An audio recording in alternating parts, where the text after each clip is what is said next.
From the Heart, June 6. Today's assignment. Father, I desire that they also whom you gave me may be with me where I am, that they may behold my glory which you have given me.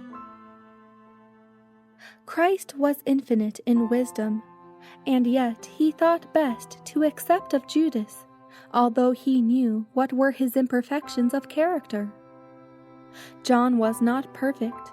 Peter denied his Lord, and yet it was of men like these that the early Christian church was organized. Jesus accepted them that they might learn of him what constitutes a perfect Christian character.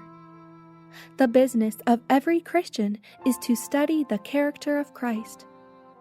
The lessons which Jesus gave his disciples did not always harmonize with their reasonings. The Redeemer of the world ever sought to carry the mind from the earthly to the heavenly. Christ constantly taught the disciples, and his sacred lessons had a molding influence upon their characters. Judas alone did not respond to divine enlightenment. To all appearances he was righteous, and yet he cultivated his tendency to accuse and condemn others. Judas was selfish, covetous, and a thief, yet he was numbered with the disciples. He was defective in character, and he failed to practice the words of Christ.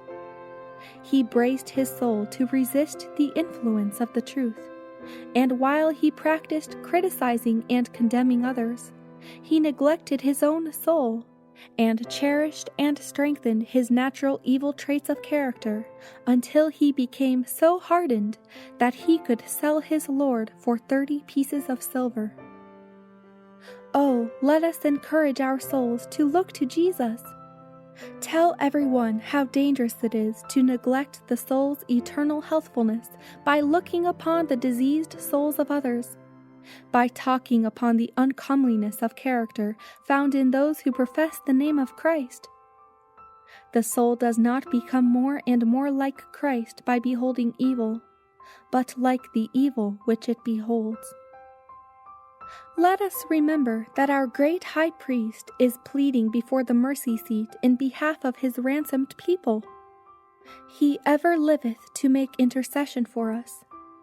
The blood of Jesus is pleading with power and efficacy for those who are backslidden, for those who are rebellious, for those who sin against great light and love. He will not forget his church in the world of temptation,